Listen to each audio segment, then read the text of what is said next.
Hello everybody, what is going on? This is Word here, and I am going to bring you a game between NaNiwa and Scarlett. Scarlett, of course, being the purple Zerg here in the lower right of Abyssal City. And her opponent is going to be NaNiwa, the blue Protoss, here in the left portion. Now, Abyssal City is a map I have seen a lot, only cast it on once, I think, if I remember correctly. Not entirely sure, but I am pretty familiar with it. And, of course, the general consensus here is that this map is generally Zerg favored. And, oh, spoiler alert, guys, this is a replay. I don't know Scarlett and NaNiwa personally well enough to get them to play a game and have me in it live, but, you know, I'm sure we're used to this by now.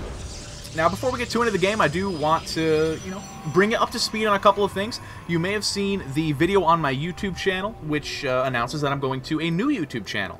Now, the video goes into detail about it. The short answer is I'm being partnered and I need a new channel for it, and I really need all of you guys to come on over, because number one, that's where all the content's going to be very soon. I won't be using this channel, Wordcast, if you're watching it on here, for much longer, and the new channel is going to be youtube.com/wordcastsc2. So soon, that is where all the content will be. I'm just waiting for that 15-minute upload thing to kick in so I can upload videos longer than 15 minutes. It takes a little while, no matter what. But once that's done, I'm pretty much done using this channel, so make sure to come over, youtube.com/wordcastsc2. That is where I will be putting everything, and I don't want you guys to miss anything, and I hope you don't either. Hope you've enjoyed all the casts and all of that good stuff, and I really do appreciate you guys watching. So, I don't want to lose you. Come on over. And one more thing before we get into the game, I am going to be casting a show match between Clarity and Complexity Gaming. If you haven't heard, it's going to be December 15th, which is this Saturday at 9 p.m. EST. In terms of stream location, we're hammering that out with the guys and Complexity, Clarity, and myself. But I will let you guys know as soon as I find out, and that announcement will probably be on Twitter and in my upcoming cast, so make sure to follow me on Twitter too. Of course, all that info is in the lower portion of your screen. But now we can talk a little bit about this game. We see that NaNiwa did go for a gateway expand here. He's actually going to expand, put down the Nexus before the Cyber Core, which is interesting. So he won't be going for very early gateway aggression, but of course the benefit of that build is you do have the early aggression. Scarlett, meanwhile, did go for a 15 hatch, which, is pretty rare in ZVP, but as a matter of fact is pretty okay on Abyssal City, considering how big this map is. Now, the benefits of this map, of course, are its size and the fact that the 3 bases, as any player, you can get between really easily, but it's not very easy for your opponent to go around and make counterattacks to. We see Scarlett taking a very early third here at about 3 minutes 30 seconds. So she's playing very greedy, but so is NaNiwa, expanding off of only one gateway. So he'll have that fast Nexus, and he will also have that fast tech. Now, I've been watching NaNiwa stream a lot lately. If you guys don't, you absolutely should. He is hilarious, a good player, and man, it's just an awesome time. And something I've noticed, of course, is that he is very aggressive in ZVP. He does not like to sit back and macro. Sometimes he'll be that guy who takes the greedy third base, but it's usually on certain maps, sometimes Daybreak and Cloud Kingdom. Other than that, not really so much. So I would not be surprised to see aggression out of NaNiwa. We'll have to see exactly what kind of aggression. He is getting that Stalker out here, going to clear out Overlords before Scarlett can, of course, place it on top of that dome there. And of course we'll be able to just clear the map in general.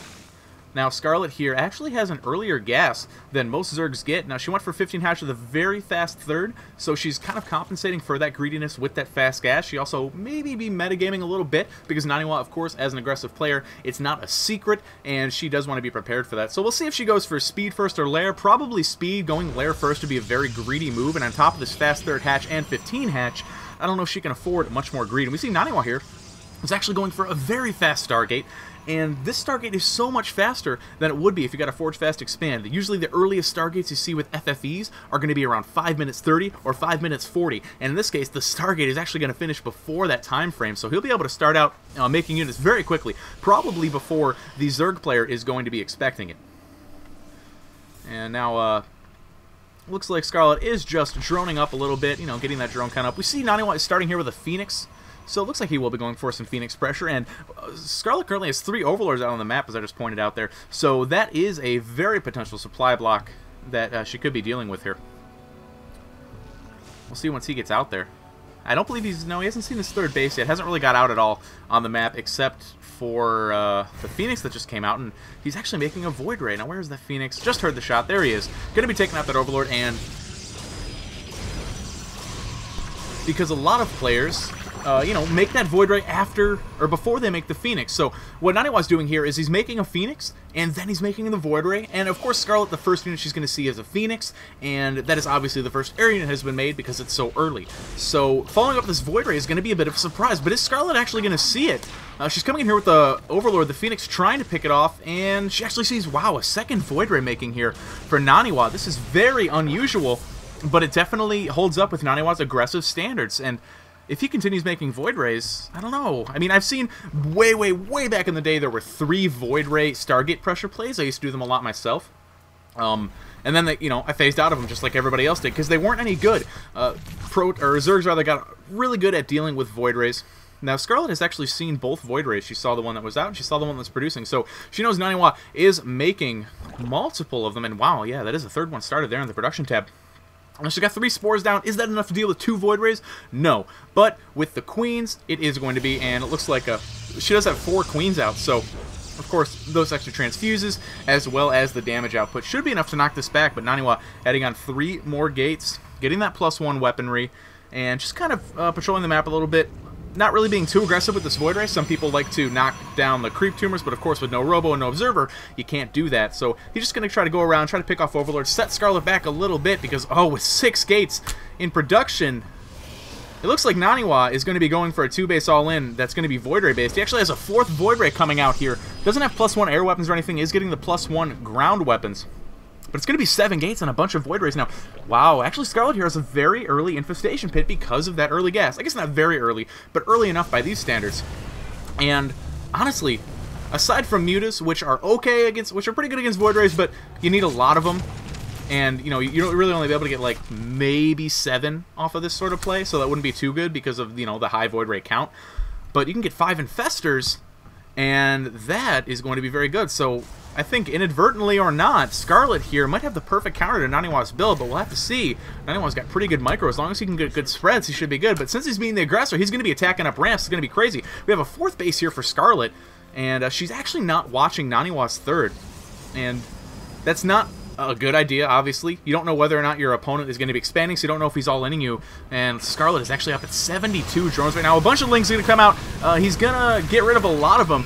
And right now Scarlett is popping out 5 Infestors in timing with those Pastoring Glands and a bunch of Lings. So she sees the Void Ray Death Army coming out, and she maybe is a little scared or maybe is supremely confident. It's kind of how Scarlett operates. Now, NaNiwa does have those proxies set up. Very high sentry count. A lot of force fields going to nullify the Lings.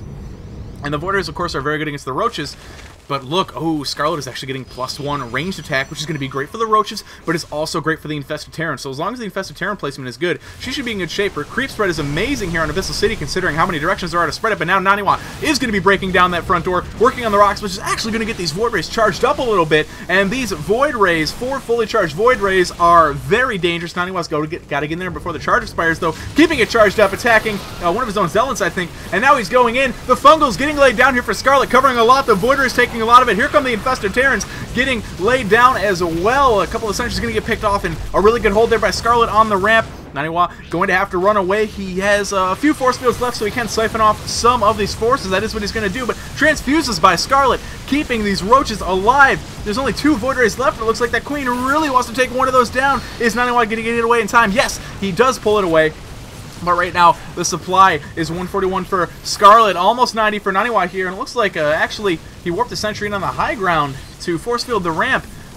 Scarlett going to clean that up with some Infested Terrans. Very nice there by NaNiwa, but is it going to be enough? Did he stop enough reinforcements? I am not sure. The Roaches keep pumping on out for Scarlett. 10 more in production. The Void Ray goes down. Only 1 very weak Void Ray left. NaNiwa continuing to warp in.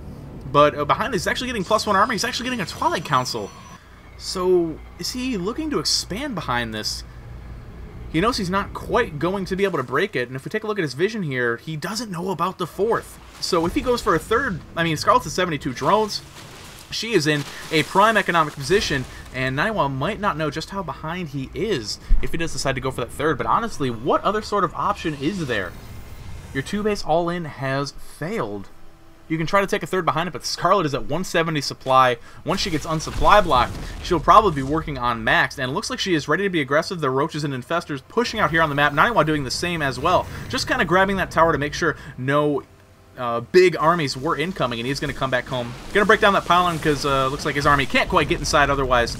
And Still no third going down, no Nexus in production. Getting a Robo, getting Charge. Very interesting choices here from NaNiwa. So, wow, yeah, 7 Zealots warping in. He's not going for a Nexus at all. He's going to try to at least defend this army. And, of course, you know, making a Nexus when a big army is coming your way is not usually the best idea. So he's going to spread these Zealots out a bit here. Scarlett going to be coming in. The Infestors don't have a lot of energy, but these Infested Terrans are very dangerous. NaNiwa going to pull back away from those smartly, but there are a lot of Roaches coming. Scarlett is maxed right now. Actually has a Hive and Spire on the way as well, but sitting at 195 supply against NaNiwa's 106. She could win right here. We do have an Immortal on the way here for NaNiwa, and I don't believe that +1 armor finished before that Forge was taken down, so NaNiwa is in a rough spot. The Roaches are just piling up, trying to force field and keep them away. Is he going to have enough? That Immortal's so close to popping out. Scarlett, no, that is it. GG from NaNiwa, and that is going to be the end of the game, guys. An interesting play there from NaNiwa, but Scarlett just kind of ended up with the perfect counter to it. So, again, make sure to go subscribe to the new YouTube channel, youtube.com/wordcast SC2, Wordcast SC2. Link going to be in there in the description. I will see you guys there. Word up.